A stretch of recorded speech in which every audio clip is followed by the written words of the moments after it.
மக்களை நோக்கி அல்லாஹ் தஆலா சொல்லுகின்றான், அவர்கள் இணை வைத்தால் அவர்கள் செய்து கொண்டிருந்த நற்செயல்கள் அவர்களை விட்டும் அழிந்துவிடும்.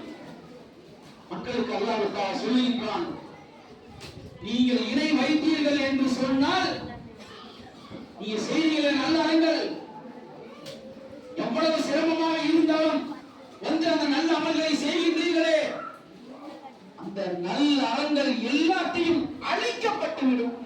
எடுத்துக்கொள்ள நீ எவ்வளவு சிரமப்பட்டு செஞ்சிருந்தீனாலும் அதை பத்தி எனக்கு தேவைகள் இல்லை. அந்த அநியாயத்தை மட்டும் செய்கிறார்.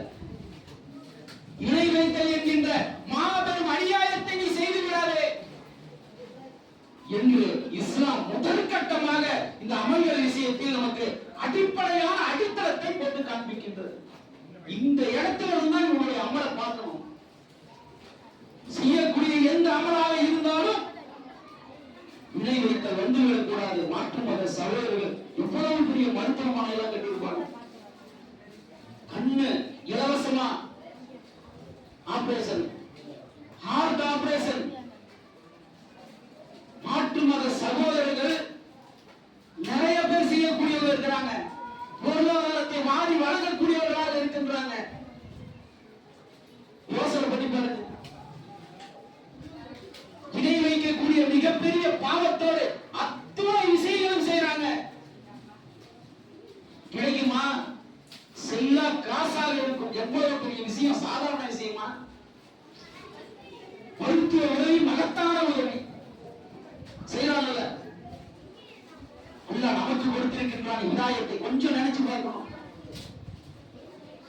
எப்பேற்பட்ட நிலைமையில இருந்து இப்போ வந்து இப்படி நிக்கிறவன் இதை வைத்துவிடக் கூடாது என்கின்ற அந்த எண்ணத்தை சுமந்து கொண்டவர்களாக வாழ்ந்து கொண்டிருக்கின்றோமே, எவ்வளவு பெரிய பாக்கியம். இணை வைத்தல் இல்லாத ஒரு ரக்காய் தொழுகை, ஒரு 2 ரக்காய் தொழுகை அல்லாஹ் ஏற்றுக்கொண்டு விட்டான் என்று சொன்னால், இணை வைத்தல் என்ற அநியாயம் இல்லாமல் என்னுடைய ஒரு நோக்கை ரப்பு ஏற்றுக்கொண்டு விட்டான் என்று சொன்னால் அதுதான் வெற்றி. இணை வைத்தல் எந்த ரூபத்திலும் இருக்கக்கூடாது என்பதை அடிப்படையாக நாம் புரிஞ்சுக்கணும். அதற்கு அடுத்ததாக நாம் செய்யக்கூடிய இந்த அமல்கள் பயன்பெற வேண்டும் என்று சொன்னால், அந்த அமல்கள் அது எந்த அமலாக இருந்தாலும் சரி, கடமையானதாக இருந்தாலும் சரி, சுன்னத்தானதாக இருந்தாலும் சரி, எந்த அமல்களாக இருந்தாலும் சரி, அல்லாஹ்வும் அல்லாஹ்வுடைய தூதரும் காட்டுவதற்கு இருக்கிறோம். அல்லாஹ்வும்